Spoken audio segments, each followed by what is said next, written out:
Assalamualaikum warahmatullahi wabarakatuh.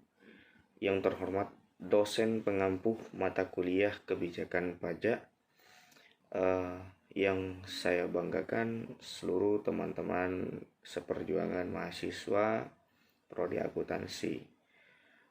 Pada kesempatan kali ini izinkan kami dari kelompok terakhir akan menjelaskan kebijakan-kebijakan pemerintah mengenai pajak yang akan dijelaskan nanti oleh Siti Karimah, Bayu Amala Rasul, Muhammad Febrianto, dan saya nanti selaku moderator dan sekaligus pemateri, yaitu Tri Ega Nurillah.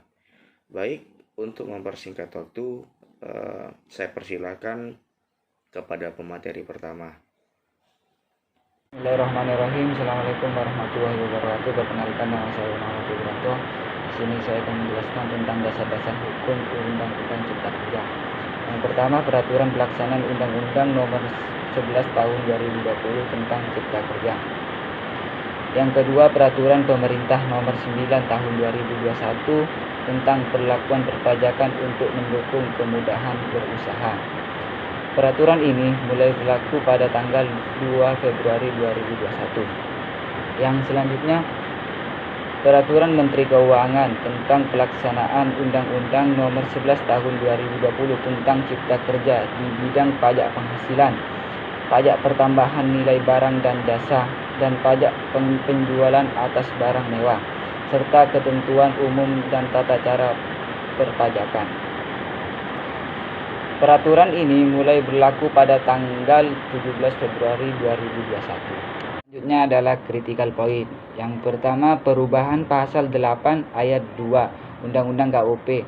Dalam hal ini, wajib pajak membetulkan sendiri surat pemberitahuan tahunan yang mengakibatkan utang pajak menjadi lebih besar. Kepadanya dikenai sanksi administrasi berupa bunga sebesar tarif bunga per bulan yang ditetapkan oleh Menteri Keuangan. Yang selanjutnya, perubahan pasal 8 ayat 2A Undang-Undang KUP. Yang ini isinya sama seperti perubahan pasal 8 ayat 2. Selanjutnya, tambahan pasal 8 ayat 2B. Tarif bunga per bulan yang ditetapkan oleh Menteri Keuangan sebagaimana dimaksud pada ayat 2 dan ayat 2A dihitung berdasarkan suku bunga acuan ditambah 5% dan dibagi 12 yang berlaku pada tanggal dimulainya perhitungan sanksi. Yang selanjutnya adalah perubahan pasal 8 ayat 3 Undang-Undang KUP. Walaupun telah dilakukan tindakan pemeriksaan bukti, pemulaan wajib pajak dengan kemauan sendiri dapat mengungkapkan dengan pernyataan tertulis mengenai ketidakbenaran perbuatannya. Yang selanjutnya adalah tambahan pasal 8 ayat 3A. Pengungkapan ketidakbenaran perbuatan sebagaimana dimaksud pada ayat 3 disertai pelunasan kekurangan pembayaran jumlah pajak yang sebenarnya terutang beserta sanksi administrasi berupa denda sebesar 100% dan jumlah pajak yang kurang dibayar.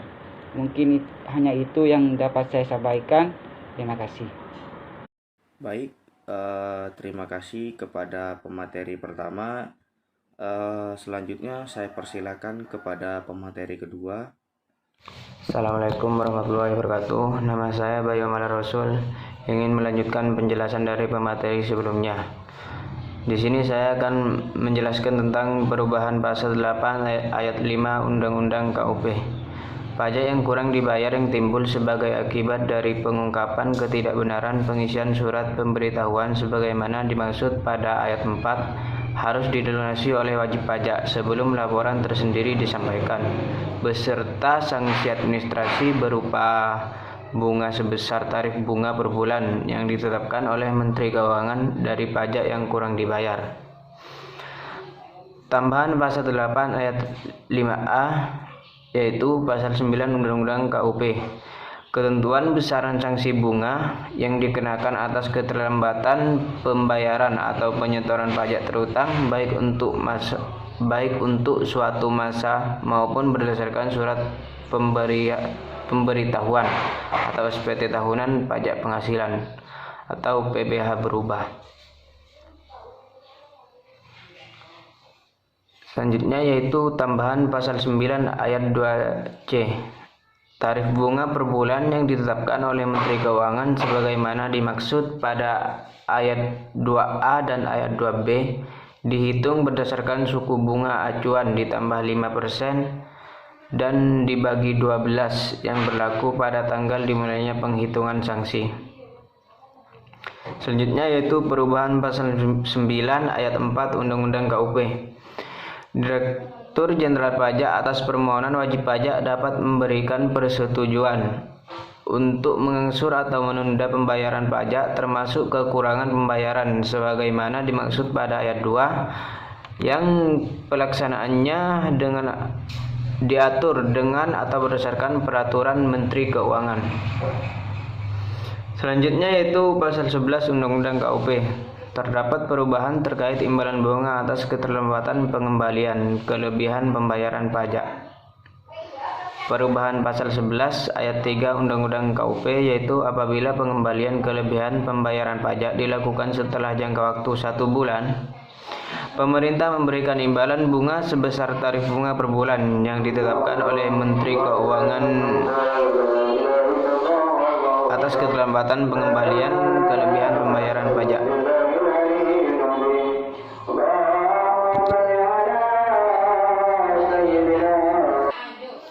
Mohon maaf karena barusan masih ada adzan, jadi dijeda dulu. Baik, saya lanjut dari penjelasan yang tadi, yaitu pemerintah memberikan imbalan bunga sebesar tarif bunga per bulan yang ditetapkan oleh Menteri Keuangan atas keterlambatan pengembalian kelebihan pembayaran pajak. Dihitung sejak batas penerbitan suatu keputusan pengambilan kelebihan pembayaran pajak berakhir sampai dengan saat dilakukan pengembalian kelebihan dan diberikan paling lama 24 bulan serta bagian dari bulan dihitung penuh 1 bulan. Selanjutnya yaitu tambahan pasal 11 ayat 3A yaitu tarif bunga per bulan yang ditetapkan oleh Menteri Keuangan sebagaimana dimaksud pada ayat 3 dihitung berdasarkan suku bunga acuan dibagi 12 yang berlaku pada tanggal dimulainya perhitungan imbalan bunga. Sekian penjelasan dari saya, kurang lebihnya mohon maaf. Assalamualaikum warahmatullahi wabarakatuh. Baik, berikutnya saya selaku pemateri ketiga di sini saya akan menjelaskan perubahan pada undang-undang atau UU pajak pertambahan nilai PPN.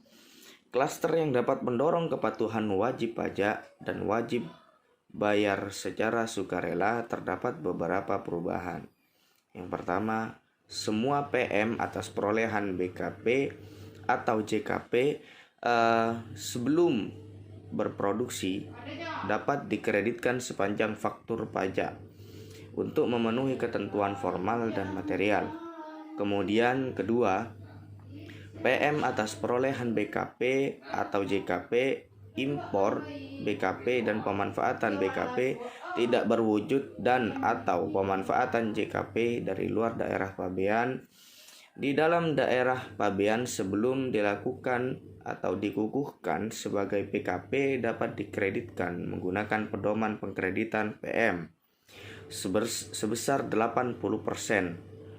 Dari 80% dari pajak keluaran PKP yang seharusnya dipungut. Ketiga, PM atas perolehan BKP dan atau JKP impor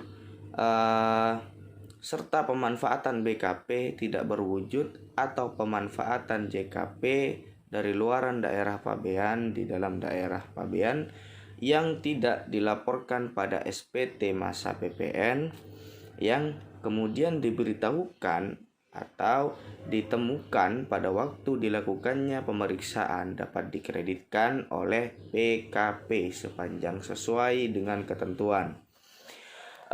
Yang terakhir, PM atas perolehan PKP dan JKP, impor BKP, serta pemanfaatan BKP tidak berwujud dan atau pemanfaatan JKP dari luar daerah pabean di dalam daerah pabean yang ditagih dengan penerbitan ketetapan pajak dapat dikreditkan oleh PKP sebesar jumlah pokok PPN dengan ketentuan telah dilakukannya pelunasan dan dilakukannya upaya hukum serta memenuhi ketentuan pengkreditan.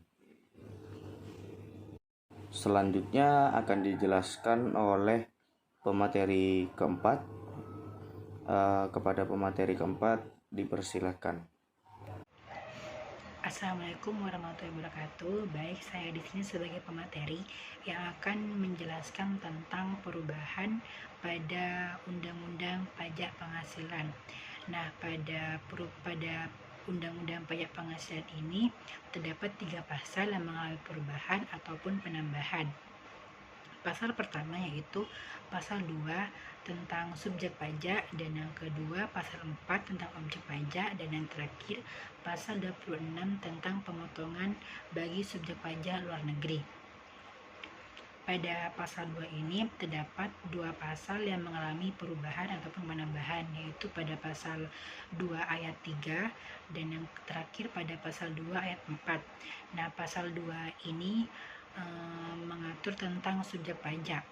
Adapun beberapa perubahan yang mengenai subjek pajak, yang pertama yaitu WNI ataupun warga negara Indonesia maupun WNA warga negara asing tinggal lebih 183 hari di Indonesia menjadi subjek pajak dalam negeri.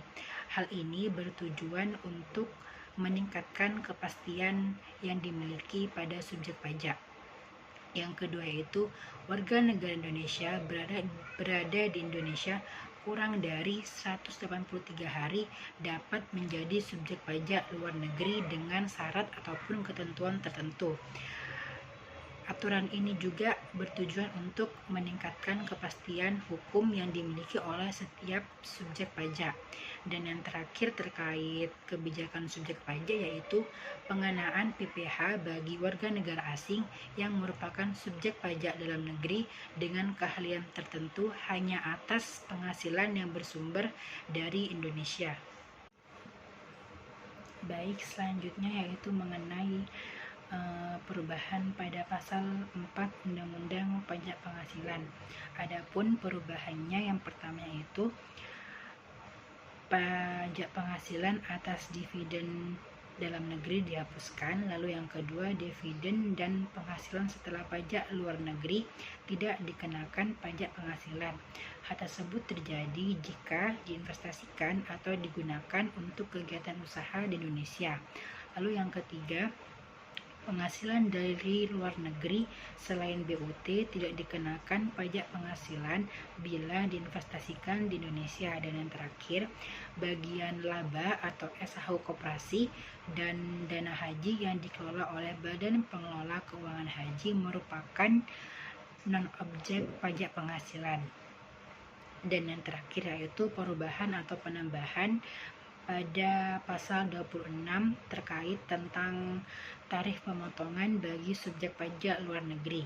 Adapun tarifnya itu sebesar 20% dari jumlah bruto oleh pihak yang wajib membayarkan bunga termasuk premium, diskonto, dan imbalan sehubungan dengan jaminan pengembalian utang sebagaimana dimaksud pada ayat 1 huruf B dan dapat diturunkan dengan peraturan pemerintah. Jadi dari penjelasan saya yang awal hingga sekarang dapat ditarik kesimpulan atau secara singkat, perubahan pada Undang-Undang Pajak Penghasilan itu ada 3, yaitu pada pasal yaitu pada pasal 2 terkait subjek pajak, yaitu tambahan jenis subjek pajak luar negeri. Dan yang kedua pada pasal 4 terkait objek pajak, diantaranya pengecualian bagi warga negara asing yang memanfaatkan P3B, yaitu persetujuan penghindaran pajak berganda termasuk kriteria keahlian. Serta yang terakhir yaitu pada pasal 26, yaitu terkait tentang pemotongan dengan tarif 20% dari jumlah bruto dari pihak yang wajib membayarkan bunga. Terima kasih. Baik, berdasarkan beberapa penjelasan dari teman-teman pemateri, dapat disimpulkan 3 poin penting. Yang pertama, dalam UU Cipta Kerja terdapat beberapa perubahan-perubahan yang terjadi mengenai ketentuan umum, tata cara perpajakan, kemudian Undang-Undang Pertambahan Nilai, dan Undang-Undang Pajak Penghasilan. Yang kedua adalah pada UU KUP terdapat 3 pokok perubahan yang antara lain pengurangan sanksi bunga, kemudian pengurangan imbalan bunga, dan yang terakhir penghapusan beberapa ketentuan yang menimbulkan makna ganda daripada UU KUP pada sebelumnya. Dan yang terakhir, pada Undang-Undang Pajak Pertambahan Nilai terdapat juga beberapa perubahan-perubahan yang mengenai penyerahan secara konsinyasi, kemudian penyerahan hasil pertambangan batu bara dan pengkreditan pajak masukan, serta faktur pajak. Perubahan ini dipecah menjadi beberapa klaster, ada tiga klaster. Yang pertama meningkatkan pendanaan investasi, yang kedua mendorong kepatuhan wajib pajak, dan yang ketiga wajib membayar pajak, serta bisa dikatakan juga sebagai keadilan iklim sebuah usaha di dalam negeri. Baik, itu yang bisa kami sampaikan dari kelompok terakhir. Kurang lebihnya mohon maaf. Kami bila ada perkataan yang kurang baik mohon dimaafkan. Jika ada yang bermanfaat monggo diambil dan dijadikan sebuah pelajaran. Terima kasih. Akhir kata dari kami kelompok terakhir. Wabillahi taufik wal hidayah. Wassalamualaikum warahmatullahi wabarakatuh.